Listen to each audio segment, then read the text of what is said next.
The intervention of prime minister Modi, it wouldn't be, आज हम आपके सामने खड़े नहीं हो रहे होते अगर इंटरवेंशन नहीं होता at that level, highest level. And specially government of India, उनके अथक प्रयास से कि वो कंसिस्टेंटली लगे रहे and we are there in front of you. बहुत खुशी हो रही है कि वापस इंडिया पहुंच गए हम सेफ एंड साउंड, और definitely honourable prime minister Shri Modi को धन्यवाद करना चाहेंगे कि उनके पर्सनल इंटरवेंशन से ये पॉसिबल हुआ, और गवर्नमेंट ऑफ कतार के हिज एक्सीलेंसी द अमीर को कि उन्होंने ये होने दिया।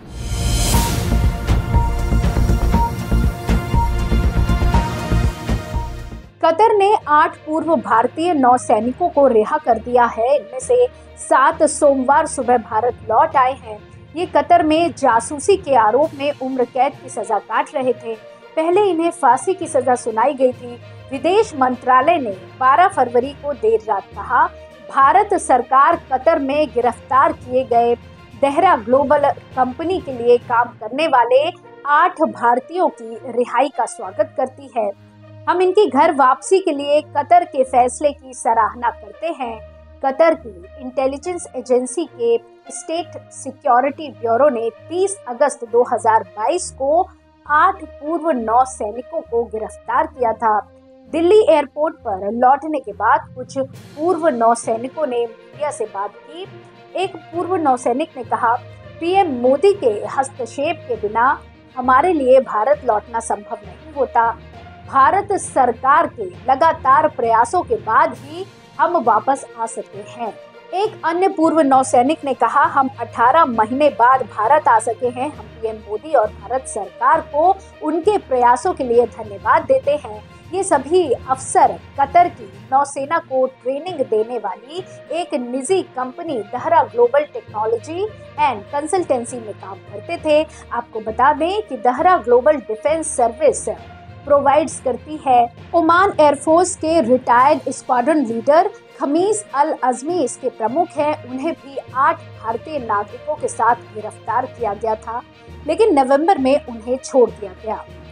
गिरफ्तारी से करीब 14 महीने बाद 26 अक्टूबर 2023 को इन सभी पूर्व नेवी अफसरों को मौत की सजा सुनाई गई थी।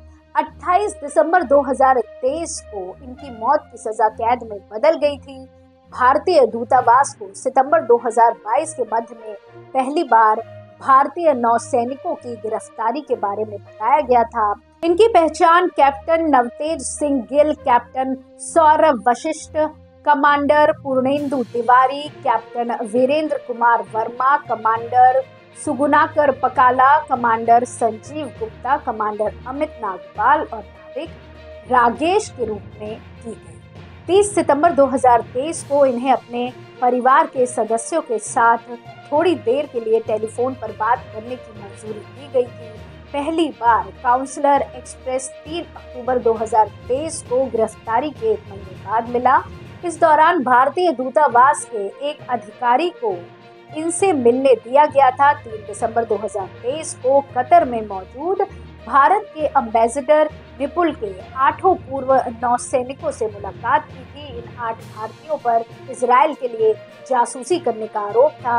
अल जजीरा की एक रिपोर्ट के अनुसार इन लोगों पर कतर के सबमरीन प्रोजेक्ट से जुड़ी इंफॉर्मेशन इजराइल को देने का आरोप था। हालांकि कतर ने कभी आरोप सार्वजनिक नहीं किए। 30 अक्टूबर 2023 को इन नौसैनिकों के परिवार ने विदेश मंत्री एस जयशंकर से मुलाकात की थी। तब भारत ने कतर को मनाने के लिए तुर्की की मदद लेने की कोशिश की। तुर्की के कतर के शाही परिवार के साथ अच्छे संबंध है, इसलिए भारत सरकार ने उसे मध्यस्थता के लिए अप्रोच किया।